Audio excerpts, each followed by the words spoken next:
Hello, everyone, and welcome to another episode of How to Sell Your Vision. The entire purpose of this podcast is to bring in successful founders and investors who are going to share their tips on how to raise successfully.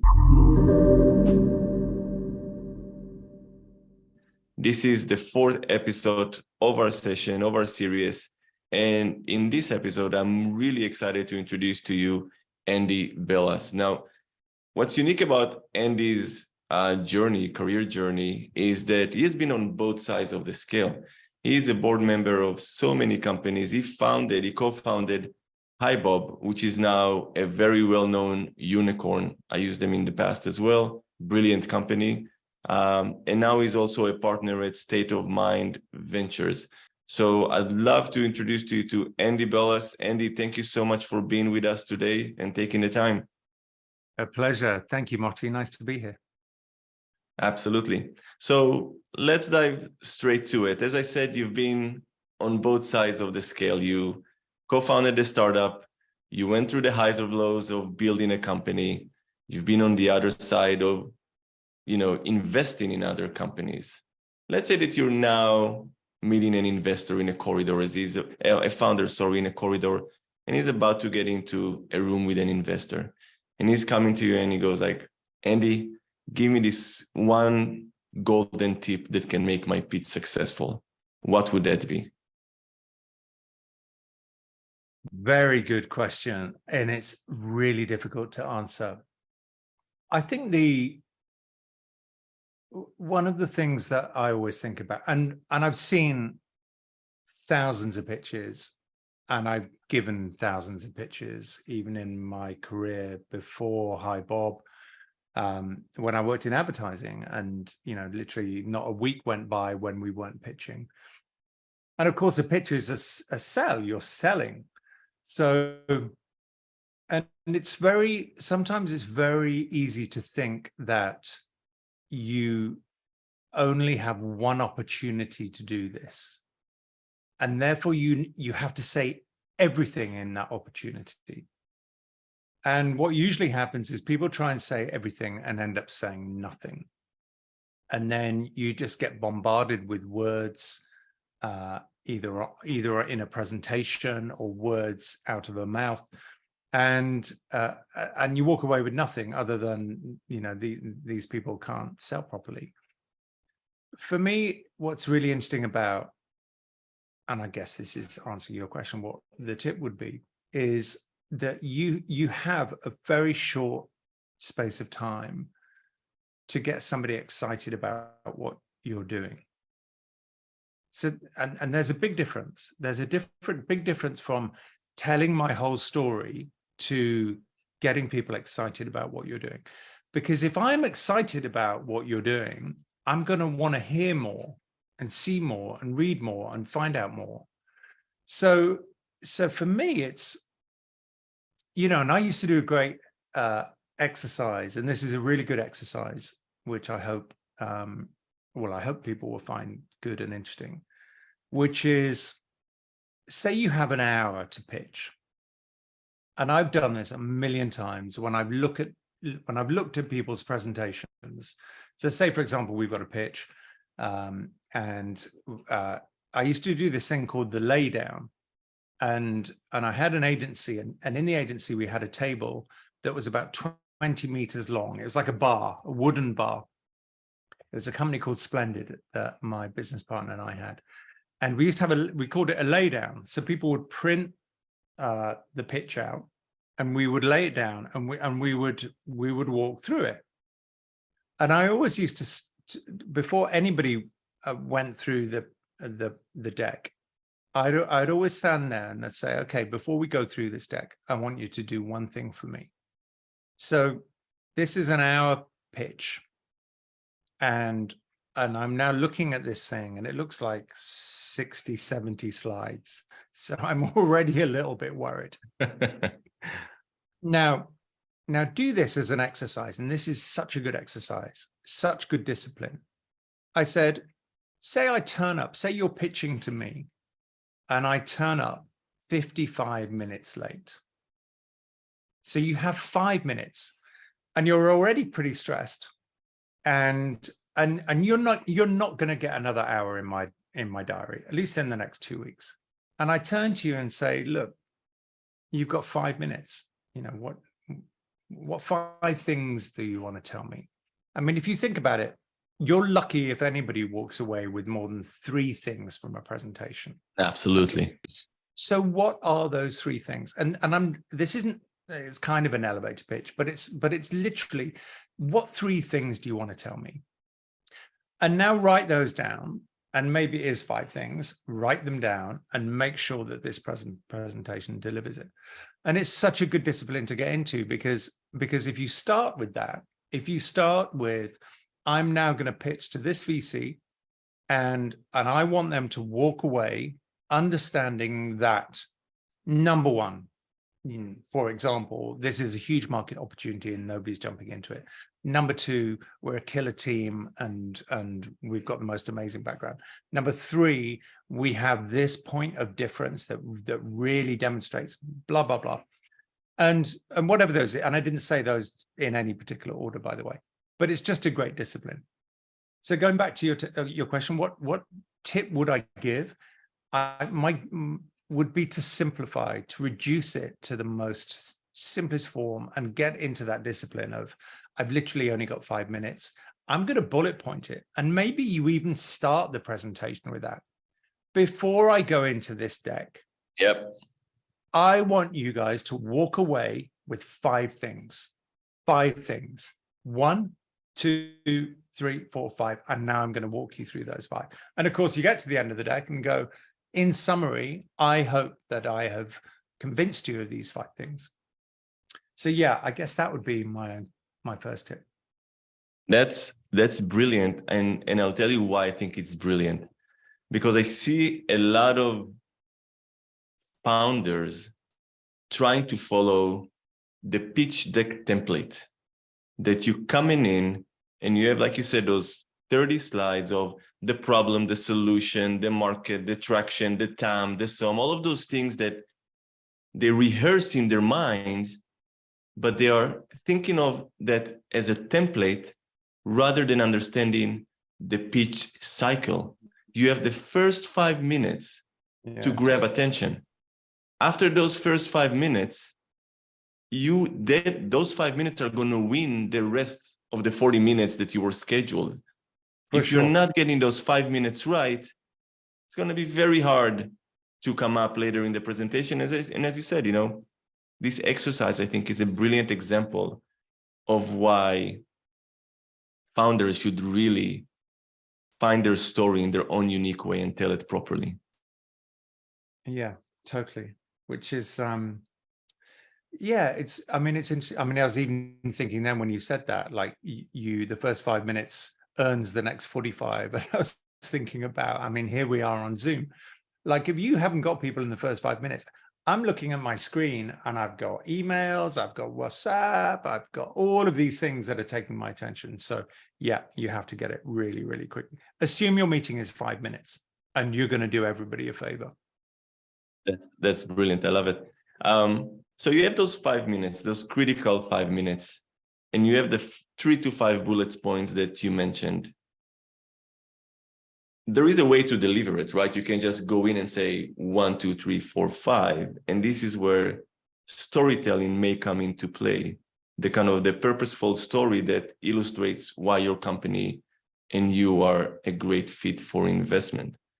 From your experience, how difference does it make, or what big of a difference does it make when a founder is coming in using storytelling to articulate their business, rather than those who are just, following the template or just strictly bulleting their pitch?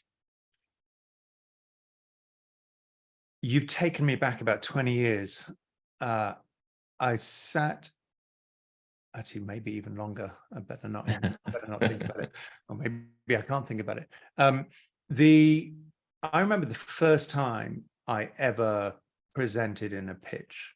And I was working in an advertising agency and I was the strategic guy. So I presented the strategy. And my charts were perfect. They were so logical. Here's an analysis of the target audience. Here's an analysis of the product benefits. I mean, it was tight. It was logical. It was right. It was boring as hell. And I presented this, and then my creative director, the creative director of the agency, presented, and he stood up and he told a story, except it wasn't a story, because story implies something made up. He took people on a journey. That's what it was. It was a journey. He took people on the journey of how he unlocked the problem and how, working together, we came to a solution. But what was really interesting, and I kind of had one of those out of body experiences, because I suddenly everything, the way in which he presented completely repositioned everything the way that I presented. And I suddenly realized that unless you talk people through your journey and the reality of your journey. So for example, he stood up and the first thing he said was, when I first saw this brief, I hated it. I hated it. You got the client sitting there going, isn't this guy supposed to be loving us? And he's hated my brief. He said, I hated it because it seemed like it was just so like, and like immediately I could see this client. It's like, they're in. He's woken them up, and especially after me, he's woken them up, and now they're waiting for how is he going to get out of this? He's just told us he's hated the brief. Does he still hate it? And we wasted our time. And he said, and then he said it took, but he hated it, but there was something really interesting about it. And then he really dived into the product, and, and I started to think about it more. And then I was talking to a few people, and my wife said this, and then I was in the shower, and I was like, oh my God, this is it. This is why this thing is so good. And I looked around the room, and everybody was transfixed by this guy. I mean, he's incredibly charismatic anyway, but they were transfixed because he was taking them on the real journey that he'd been through to find a solution. And I remember, I've worked with lots of founders in helping them unlock their story or unlock their journey. Right. And I remember doing an exercise. I was in Northern California. I was working with the management team of a startup in the Valley, and we had 2 days together in this house that they rented on top of a hill, which was a lot cheaper than a hotel. And we had an evening together, and we cooked, and then we woke up the next morning, and I planned loads of things for this workshop, and then I suddenly realized from the night before that the two founders were old school friends. And I completely went off piste, and I just said to them, look, tell us your story. Tell us why you did it. Tell us how you got together. What is it that, when did you start thinking about this? But what was really interesting was that this is I think a fundamental part of storytelling, which is what drove you to this. And when you unlock what really drives people to most things, it's a real, or the best things, it is a fundamental belief that is really inherent inside you. It's a belief that we can change X. It's a belief that there is a better way to do this. It's a belief that if only, and this is, and all of a sudden people turn from automatrons reading a deck in a presentation to real passion and real belief. And this is why I'm doing stuff. So we got together because we suddenly realized and we could do this. And I would say things to them like, where were you? Can you remember the room that you were in when you made this decision? Who looked in the other one's eyes first? Who said yes first? Did you high five or did you shake hands? And all of a sudden now you're getting the real people, the real passion, the real journey, the real, in storytelling in a sense of this is reality and this is why it happened. And as an investor, when people walk through the room and they start the conversation with real, authentic beliefs that drove them to this thing, it's irrelevant what they write in a deck. All I want to do is have a conversation with them. And then that leads to more and leads to more. And now how are you going to unlock it and what, et cetera, et cetera. But for me, that's the biggest thing. How critical is storytelling? It's huge, but the story has to come from reality. It has to come from the journey that you're on. It has to come from the inherent beliefs inside you that led you to believe that this is a massive opportunity and you can solve it. So, you know what? I was talking to somebody the other day. I said, my fundamental belief is in belief. I believe in beliefs. So that's really deep, and I'm super fascinated by it and so happy that we're having this conversation. One, because in your answer to my question, you just told two stories and I was just tuned in. I was zoned. I was in the zone of listening to you, which illustrates again the power of storytelling, because there is a lot of fluff on the market about storytelling and how to go about it. But you said something that is critical, and that is get the real person that you are in front of me. Get real. And a lot of times when founders are getting into the room with an investor in front of them, there is this kind of business person mask that, they put on. And it's an important exercise how to unlayer this mask and expose who you are truly, so there can be a meaningful connection. And I think that's an exercise that is very hard to a lot of founders as they're coming into the room, because they think that the pitch is a business pitch.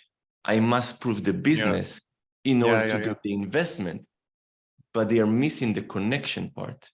And that connection part can only happen if you reveal the true self, like you said. Well, also the other thing, and I think this goes back to being on both sides of the fence, is that connection, that authentic connection is so fundamental to a founder's ability to build the business. So my belief as an investor in you as a founder, your belief in your ability to grow this business, your belief in the opportunity, and and making sure that you can instill that belief in every single employee that you're employing, at least for the first 2 or 3 years.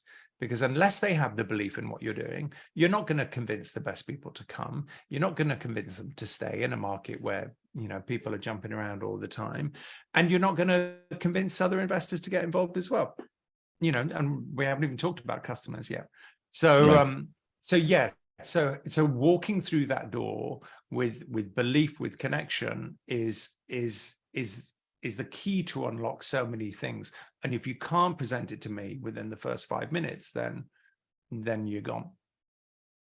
And does that even magnify now in 2023? The state of tech is harsh, as we all know it. Money is not in abundance as it was before. Some are saying that 2024 is even going to be harder. What must founders do differently today in order to achieve that connection? We spoke about being real. Do you have any other advice for them as they are entering the 2023 investor meeting?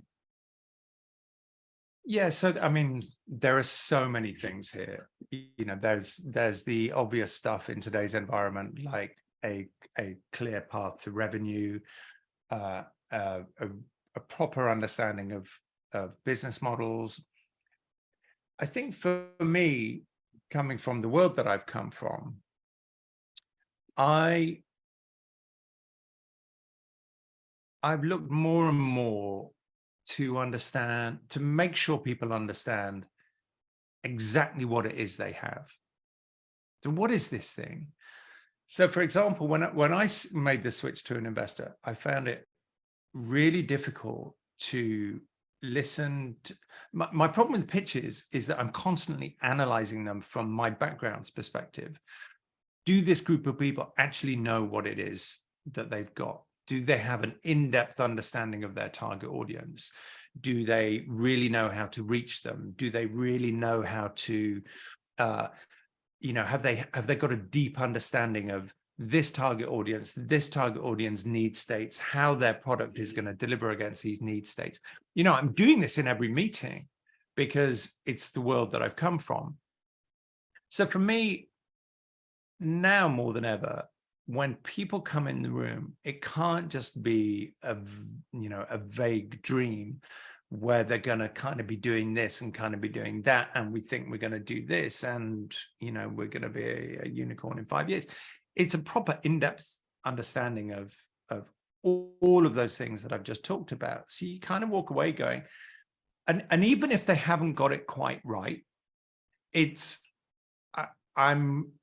what I'm seeing in front of me is a brain that is analyzing this opportunity to the max, is analyzing who it's going to go to, is trying to, figuring out the size of, volumes of market. And if we attack that, then, TAM, for example, like every time somebody puts up a TAM chart, I laugh, because it's like, you think this market is worth, it's like, Coca-Cola used to say anything is a competitor because it's share of throat, what any liquid you put in your mouth.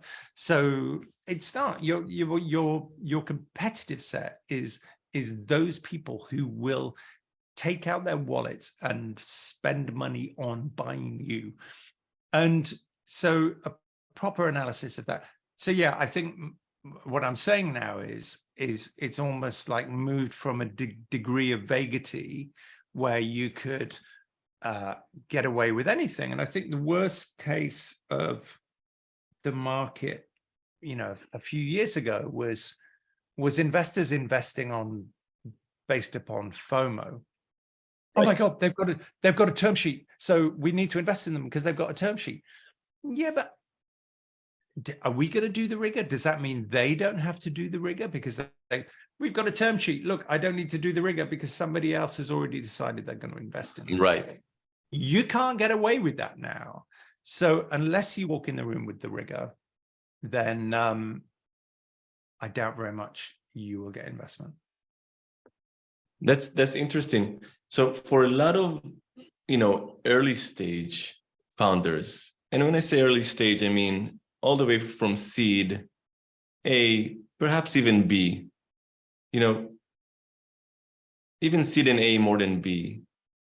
They don't really know, to be perfectly honest, what to do with every single dollar of the money they're asking for. There is this kind of vague, imaginative business plan. They know they need a product team. Sorry. They know they need R&D, but they don't really know how to conquer the market. So how do you suggest those founders will go about the numbers? It's their first time doing it. They haven't done this before. It's all just research. I mean, you're taking me back to the early days of Bob when we were trying to figure out all of these things. At first we thought we were going to be for a smaller market. We were going to take small businesses under 30. So we started to analyze all of those. And then, I mean, in the first year of Bob, I must have seen maybe two companies a day on average, literally picking up the phone. Can I come and see you? I want to talk to you about how you manage your people. What do you use? I mean, we literally did the groundwork, and we spent, so much time in front of a big whiteboard analyzing this. But my point isn't to walk in the room knowing. My point is that you walk in the room and demonstrate your ability to analyze and understand. And we thought about this, but this could be wrong. And we don't exactly know how to spend our money now, but we know the questions that we need to ask in order to figure that out. And first, we're going to try this target because we think this is the biggest opportunity because these guys haven't yet done X. And we realize that, you know, they're the bigger, for us, the bigger companies are more likely to have some ingrained HR platforms. So they're going to be a more difficult sell than smaller companies. But the benefit of getting into a bigger company is better revenue from now and in the long, et cetera, et cetera. It's literally being able to see somebody's brain doing the acrobatics in trying to figure this out. Got it. Okay, makes sense. A sharp turn, you know, ChatGPT is all around. Investor pitching is not excluded from the way founders are trying to write.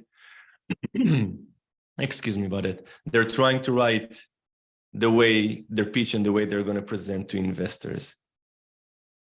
Emotional intelligence versus artificial intelligence. How do you see the role of ChatGPT in preparation for investor pitching? Wow. It's you know, firstly, AI has been around for a long time. And I remember I was at some tech conference and there was a VC sat on stage and somebody asked him a similar question. And he said, you know, I feel like AI is the new ketchup. So if your idea doesn't taste good enough, you just put some AI on top. That's brilliant. And I guess what he meant by that was literally and we've seen it, is that there is this, okay, so if we say AI, then they're going to be more excited. You know, ultimately, is it in your product or not? If it is, how does it make it different and better and more exciting? And if it is, then brilliant, let's hear it. If it isn't, then it's not ketchup. That's fascinating. AI is like ketchup indeed. Andy, final message to founders who are watching this. They're about to step into the room. We spoke about a lot of very powerful things here. Bringing your true self, making sure that you have belief in what you're doing, understanding the acrobatics that goes in the founders' minds, knowing that the person in front of you can hustle it out and make it work. For those of us who are listening, I think what else? I think firstly is an optimistic view of the world and the space that we all live in. I think it was Reid Hoffman who said at the beginning of last year, when everything started going wrong, he said, look, you know, tech has only just started. There is so much of the world that needs to be revolutionized through what we're doing. So the opportunity here is huge.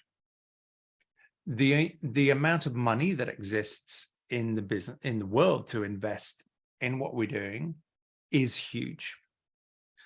So in a lot of respects, what the last year has done and will continue to do is recalibrate the way in which we go about things.